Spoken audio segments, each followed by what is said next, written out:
The sound isn't fireworks. Your brain knows it, but doesn't want to accept it. Pop, pop, pop. Gunshots. Close. Multiple.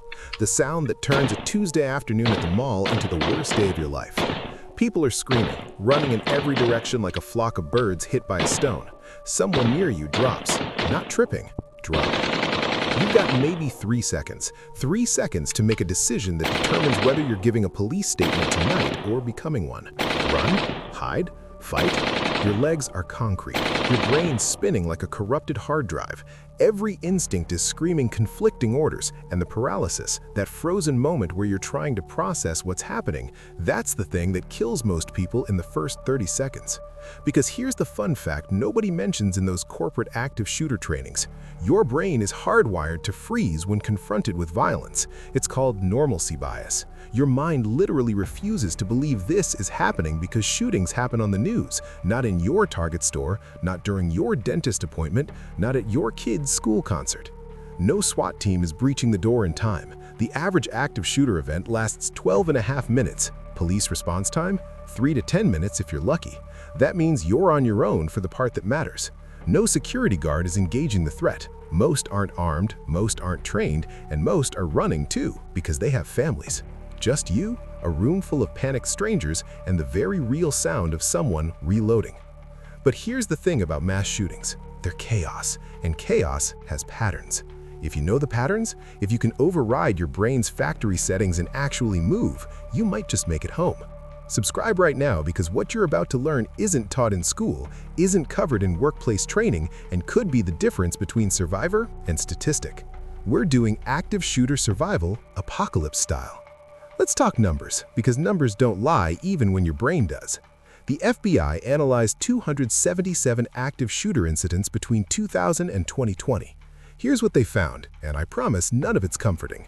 The average event lasts 12.5 minutes. 70% of casualties happen in the first 5 minutes. That's before police even get the full picture of what's happening, before they set a perimeter, before they gear up and make entry. You know how long 12 minutes is? It's 2 songs. It's a quick shower. It's nothing until it's the longest 12 minutes of your life and you're hiding in a supply closet listening to gunfire get closer. Most shooters, about 60%, stop on their own.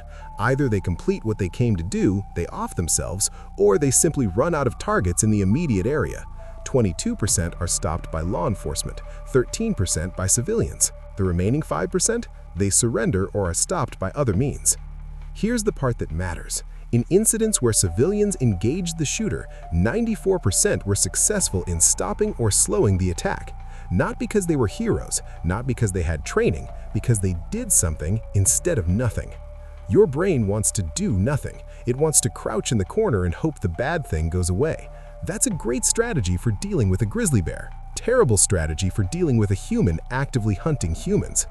The freeze response gets you killed. Decision paralysis gets you killed. Waiting for someone else to save you gets you killed. Running towards the gunshots because you're worried about your coworker Linda also gets you killed, and now Linda has to live with that.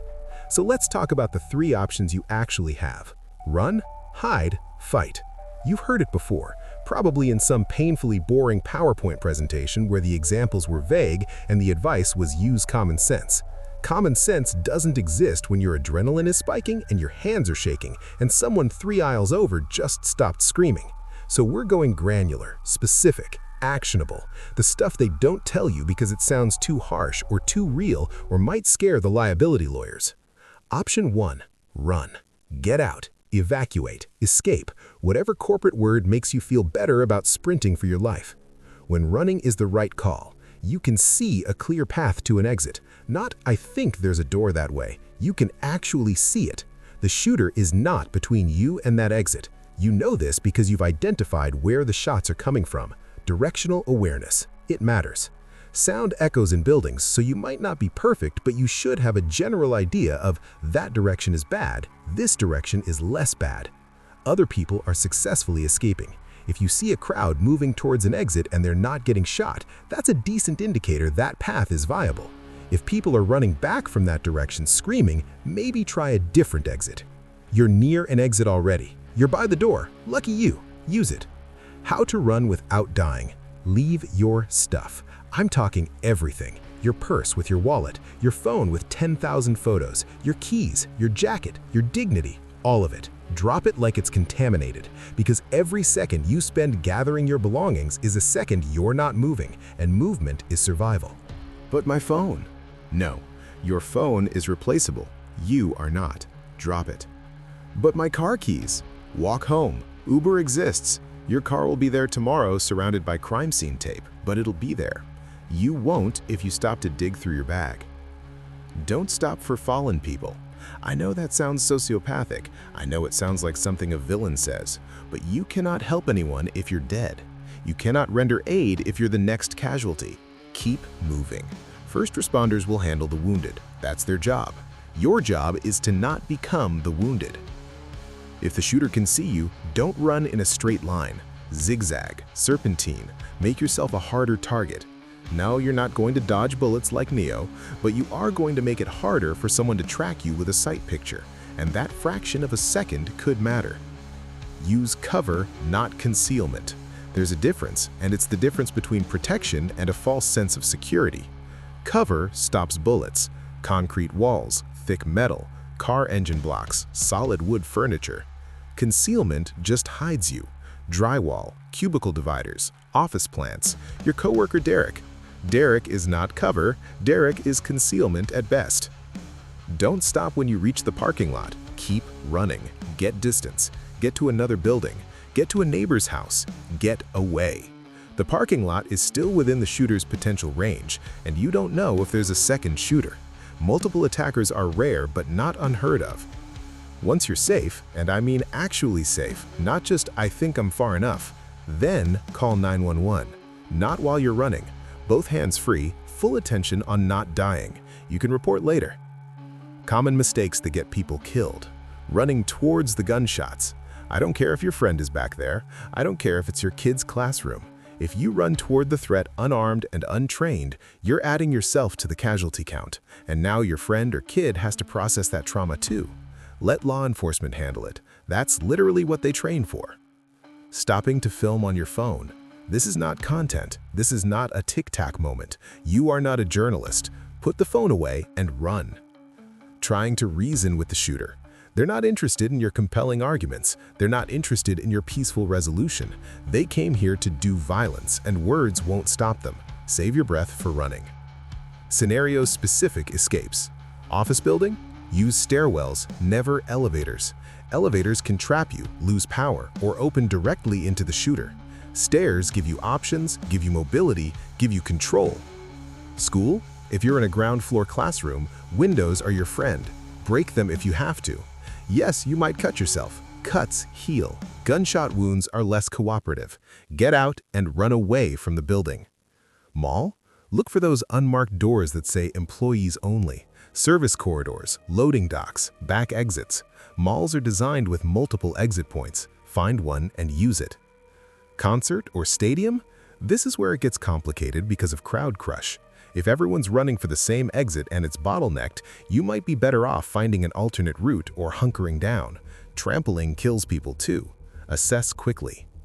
One more thing. When you escape, your hands need to be empty and visible when you encounter police. No hand and phone in hand, no keys, nothing. Hands up, fingers spread, non-threatening. We'll talk more about police interaction later, but start thinking about it now. Option 2. Hide. You can't run because the exits are cut off, the shooter's between you and freedom, or you're injured and physically can't move. Now you're playing a different game. The goal is to become invisible, inaudible, and unreachable. When hiding is your best bet, no safe escape route exists. You've assessed, you've looked, and every exit either leads toward the threat or is blocked by something worse. The shooter is between you and the exits. This is non-negotiable. Don't try to sneak past. Don't think you can time it. Hide. You're injured. You've been hit, someone else has been hit and you're rendering aid, or you've twisted your ankle in the chaos. You're not outrunning anything. Time to disappear. You're caught in a room with others and the door locks. Congrats, you've got a defendable position. Use it. How to hide like your life depends on it, because it does. Room selection matters. You want a door that locks, ideally a deadbolt, but even a basic privacy lock buys you seconds. Solid walls, not cubicles, not room dividers, actual walls that stop bullets. Interior offices are better than glass-walled conference rooms. No windows or windows you can cover or block. Blinds closed, lights off.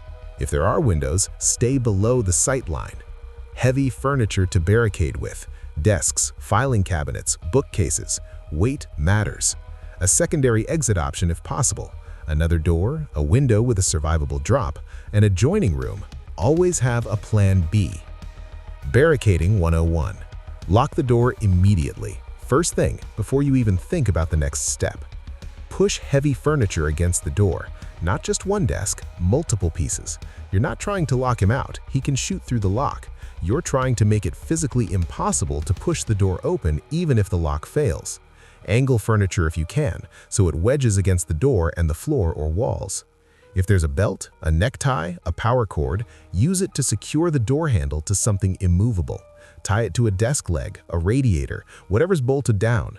Make opening that door a project. Break the interior door handle off if you can manage it. Sounds extreme, but if there's no handle to turn, it's harder to open. You'll deal with explaining it to your boss later, if you're alive to explain it. Pile desks and chairs at an angle against the barricade. Think physics. Triangles are strong. Create a wedge. Once you're barricaded, turn off all lights, every single one. You want the room as dark as possible. Darkness equals invisibility. Silence every phone, not vibrate, off. You know how in horror movies someone's phone goes off at the worst possible moment and gives away their position? That's based on reality. Turn it off. Right now, everyone in the room, off. Spread out. Don't cluster together in one corner like a buffet. Spread out across the room. Multiple targets are harder to engage than a group huddle. If the shooter enters, he can't get everyone at once if you're dispersed. Get low and get behind hard cover. Desks, file cabinets, anything solid. Not chairs. Chairs are concealment. You want cover. Stay silent. Control your breathing. Slow, shallow breaths. No talking, no whispering, no crying if you can help it. I know that sounds impossible, but adrenaline can help you here. Focus on quiet. While you're hiding, text 911. Many systems accept texts now. If calling isn't safe, texting is your option. Provide your exact location, building, floor number, number of people with you, description of injuries if any, description of shooter if you saw them. We are hiding, doors barricaded, need help. Don't update constantly. Send the info once, maybe twice if something changes. Every time you interact with your phone, you risk light, sound, distraction. Do not open the door for anyone. I don't care if they're screaming. I don't care if they say they're police. I don't care if it's your boss. Shooters impersonate victims. Shooters knock on doors and say, "Let me in, he's coming." You stay put.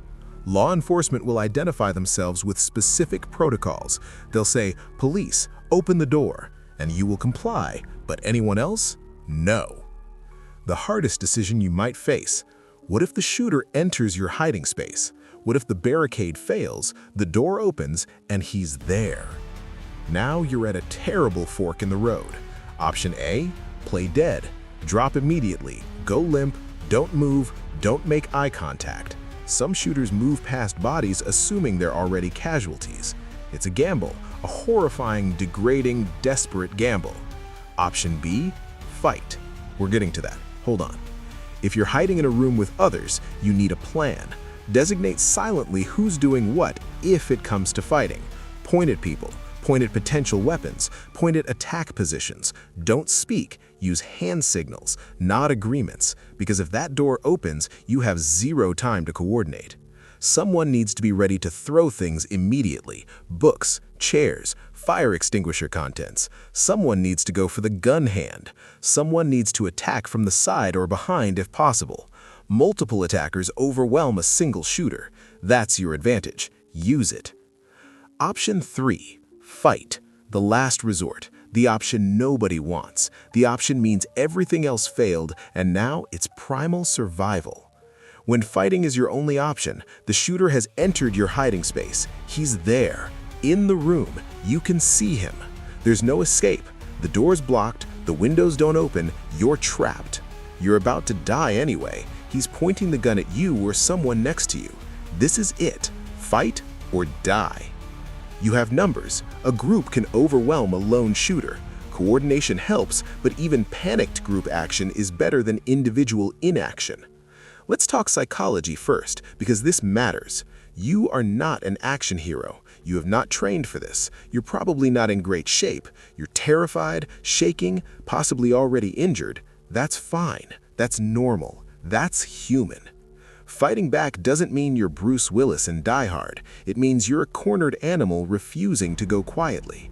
And cornered animals are dangerous as hell. You don't need to win a fight. You need to create an opportunity. Disrupt his aim. Make him miss.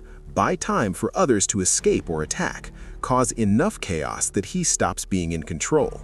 Half measures get you killed. If you commit to fighting, you commit completely. No hesitation.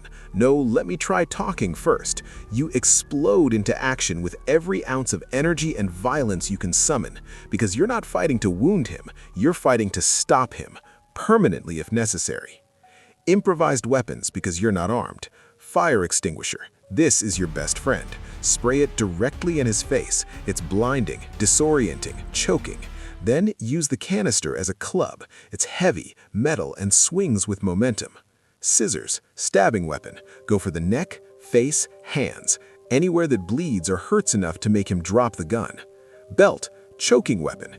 Get it around the neck from behind if possible and pull. Cut off blood to the brain. He's unconscious in seconds if you do it right. Chair or desk, distance weapon. Swing it, throw it, use it as a shield while you close distance. Wooden chairs break satisfyingly and can be used as stakes. I know that sounds medieval. We're past polite now. Hot coffee, boiling water, cleaning chemicals. Throw it in the face. Eyes are vulnerable. Burned, blinded shooters can't aim. Laptops, books, staplers. Thrown objects create distraction and pain. You're not trying to knock him out with a laptop. You're trying to make him flinch so someone else can attack. Keys between your fingers? Honestly, kind of useless. You'll just hurt your own hand. But if it's all you have, go for the eyes. Group tactics if you have numbers. This is where you win. One person attacking a shooter, coin flip. 3 or more people attacking simultaneously from different angles, the shooter's overwhelmed. Assign roles instantly, even if it's just through eye contact and pointing. Person 1 goes for the gun hand, grabs the weapon, pushes it away from people, tries to redirect aim towards ceiling or floor. The goal is to control the muzzle direction. Person 2 attacks the head, punches, claws, gouges eyes, whatever it takes. Head trauma is disorienting. You're trying to scramble his ability to think and react. Person 3 attacks the legs, tackle, kick knees, sweep legs, get him on the ground. Vertical shooters are more dangerous than horizontal ones. Person 4 and beyond, swarm, overwhelm, add weight, pin limbs. More bodies equals more control. Once you're engaged, you do not stop. You don't stop when he drops the gun. You don't stop when he's on the ground. You don't stop when he stops moving. You stop when law enforcement arrives and orders you to stop. Because people can play dead. People can have backup weapons. People can get second wins. I'm not saying kill him. I'm saying neutralize the threat completely. Restrain him if you can. Zip ties, cords, whatever you can find. Call 911 immediately.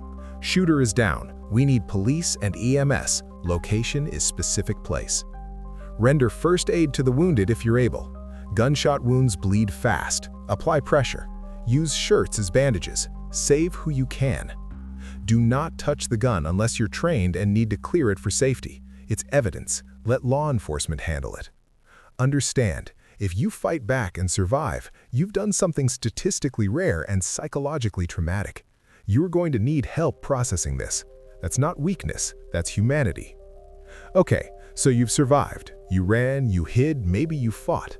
Now you hear, "Police, show me your hands."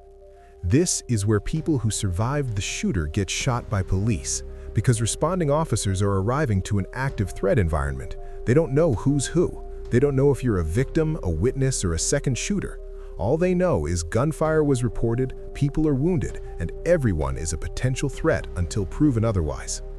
What you do when police arrive, Hands up immediately. High, empty, fingers spread, no objects in your hands, no phone, no keys, nothing. Drop whatever you're holding and put your hands in the air. Follow commands exactly. If they say get on the ground, you get on the ground. Face down, hands behind your head. Don't argue, don't explain, don't ask questions. Comply.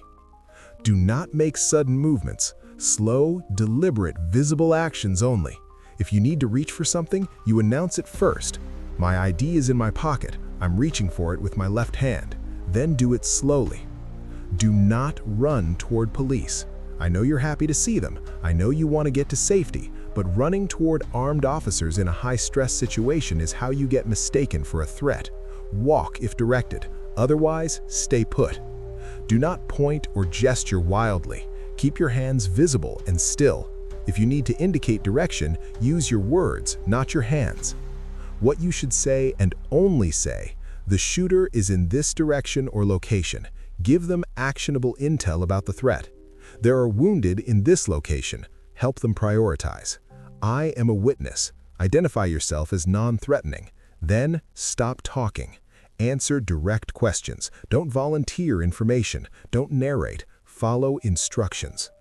What police will do, and it's going to feel wrong, they might handcuff you, even though you're a victim, even though you did nothing wrong. It's procedure. They're securing everyone until they can sort out who's who.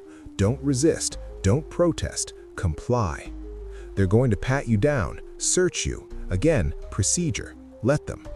They're going to separate people. They'll put you in different areas or different rooms. They need individual statements, not group narratives. It prevents contamination of witness accounts.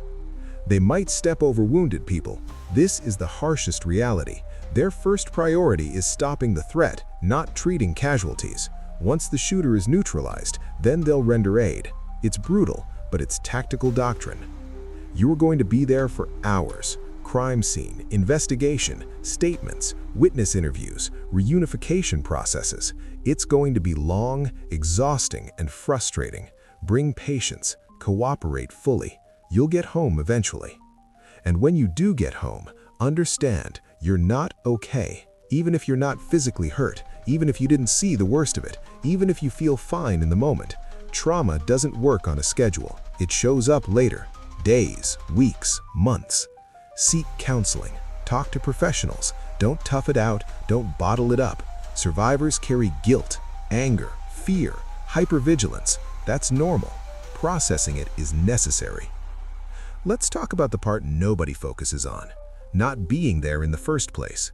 Situational awareness is your first line of defense. When you enter any public space, mall, restaurant, movie theater, office building, church, you do this automatically now. Identify 2 exits minimum, not just the one you came in through. Where's the emergency exit? Where are the service doors? Where are the windows if it comes to that? Know your escape routes before you need them. Note crowd density and behavior. Is everyone relaxed? Is someone acting strangely, nervous, sweating, scanning the room repeatedly? Trust your gut. Humans are pattern recognition machines. If something feels off, it probably is. Choose seats near exits when possible. Restaurants, theaters, waiting rooms, pick the spot that gives you options. Yeah, it's paranoid. It's also strategic. Keep your phone charged. Dead phone equals no 911 call. Keep it charged, keep it on you. Travel with others when you can. Groups are safer. Witnesses deter attackers. Buddies provide backup. Warning signs that are often ignored. Someone wearing bulky clothing inappropriate for weather. It's 85 degrees and someone's in a heavy coat. That's not fashion, that's concealment. Nervous behavior combined with repeated scanning of exits, security, cameras, they're casing the location. Abandoned bags or packages. See something, say something isn't just a slogan, it's practical. Unattended bags in public spaces are reportable. Someone recording or photographing exits, security checkpoints, crowd patterns, pre-attack surveillance. Unusual interest in security measures, asking detailed questions about response times, guard rotations, camera coverage. If you see this, report it. You're not being paranoid, you're not overreacting, you are reporting observable behavior. Let professionals determine if it's a threat. Better to be wrong and embarrassed than right and dead. Final reality check. You can do everything right and still die. That's the truth nobody wants to say out loud. Random violence is random. Bad things happen to good people in safe places. There's no guarantee. But knowledge shifts the odds. These tactics, run, hide, fight, they're not perfect, but they're better than paralysis. They're better than hoping. They're better than being defenseless. These protocols have saved lives. Aurora, Parkland, Pulse, Virginia Tech, Vegas, Uvalde. Survivors who ran when they could, hid when they couldn't, fought when they had to. Their decisions, made in seconds under imaginable stress, got them home. This video isn't fun, it's not entertaining, it's not something you share for likes, but it's something you share to save someone.